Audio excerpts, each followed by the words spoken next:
How's it going? I'm Andrew Goldfarb. This is Colin Moriarty. Beyond. We're here today to talk about Assassin's Creed 3.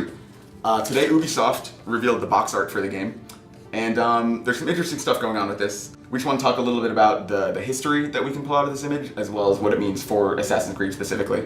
So to dive right in, so we know that Assassin's Creed Revelations finished the story of Altair and Ezio.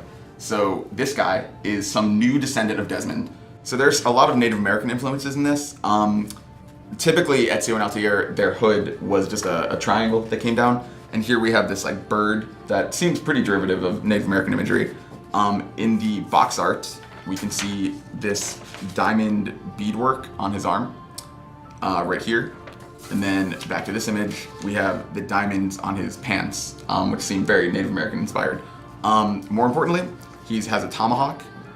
He has a bow and arrow with feathers on it. I mean, this is like very clearly like Native American weaponry. A big departure from like the finger blades and the knives and the swords that we usually see in Assassin's Creed. And then it's worth noting that his belt buckle and the tomahawk itself and the clasp on his armband here are the Assassin's Creed logo. So like this guy clearly is connected to Desmond. Like something's going on here where very likely you'll enter the Animus and play as this character, who appears to be in the American Revolution, which is what Colin Moriarty will discuss today. Yes. So as many of you know, the only thing I love more than video games is American history. And the American Revolution is probably my favorite time period. So when I saw this cover, I got excited. I'm not an Assassin's Creed fan, but now I'm excited about Assassin's Creed for really the first time. So there's a lot of history we can actually draw out of this and start to kind of figure out precisely when in the Revolution this takes place. The American Revolution was fought from 1775 to 1781 and effectively ended in 1783 with the peace treaty. The flag is actually the thing that gives it away first. And if you actually, maybe use the Game Informer cover because it's a higher res. You see the flag, the stars and stripes. This is basically the first time you see stars and stripes in American history. But the stars and stripes weren't available at the beginning of the American Revolution in 1775. In fact, the very first flag is "Don't Tread on Me," which many people, especially that follow politics today, know. "Don't Tread on Me" was the very first flag we flew in the Massachusetts campaign in New England, fighting the British, getting our asses beat. But in 1776, the Continental Congress asked for a new flag, and as you can see, it had a Union Jack in it, indicating that we were kind of still hoping for a resolution. And we didn't actually split from the British until about a year and a half into the Revolution. So we know that it didn't take place in 1775 or 1776. In 1777, in June to be precise, the Continental Congress asked for parameters of a new flag that gave us these two flags. And the one, of course, that we see in the imagery from Assassin's Creed 3 is this flag. So if we look at it again, you can see they're the same flag. Therefore, if Ubisoft is following American history precisely, this can't take place anytime before June of 1777. But there are more clues if we look. This is the back cover of Game Informer. Yeah, this is the back cover of Game Informer. Now this is an interesting one. We have this guy who kind of looks like George Washington riding a horse in front of a bunch of soldiers. We kind of know he's an officer by his dress, especially the cockade on his hat, which is hard to see here. But the cockade indicates that he's an officer, and actually George Washington was the one that specified that cockades would indicate a ranking officer. And it looks like maybe he's going to Valley Forge, 1777.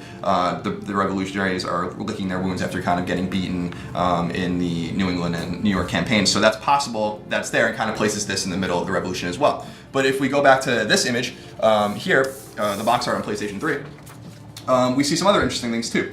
First of all, this character who we don't know yet is killing a redcoat, a British soldier. This is unusual because most of the Native Americans, most of the Indian tribes actually sided with the British because the British promised them that they would be protected from American expansionism, quite ironically. The other thing that's interesting here is that you can see the Continentals are actually well dressed. The British were always well dressed. They were a professional army, they were regulars, they had fought before. A lot of these guys were veterans coming over to America. Our guys were farmers and inexperienced soldiers. Some of them had experience in the French and Indian War several decades earlier, but not most of them. And they weren't properly dressed like this usually until the French got involved in the war in 1778 when we started to kind of become a professional army. So this basically indicates that this takes place during the middle of the Revolution. If Ubisoft is following proper American history, we know that this is probably 1777, 1778. One other very interesting thing, there's a banner from Game Informer's site that we have here that pretty clearly shows George Washington. that character definitely seems to be George Washington. Indeed, if you look at the painting, in fact, of George Washington crossing the Delaware to kill the Hessians on Christmas of 1776, this is basically very famous painting from the. It's not from the Revolution; it was painted afterwards. But then you'll know that is a pretty familiar sight, and therefore I would assume George Washington is indeed in the game, which is awesome. So during the colonies, the 13 colonies during the American Revolution were sparsely populated. There wasn't many people here, and obviously there were only a few major cities: Charleston, Philadelphia, Boston, etc., New York. But Assassin's Creed is known for its city setting, its verticality, and it seems like if it's going to take place in the Americas during the Revolution, that we're going to have a different sort of setting, a more wide open setting. Perhaps we'll get our verticality from the heavily wooded areas of the colonies. As the old saying goes, the colonies were, and the Americas were so heavily wooded, you can go from the Atlantic to Pacific without ever touching the ground. So perhaps we'll see more of that as well. So yeah, Assassin's Creed will be out on October 30th, and for all the information, stick to IGN.com.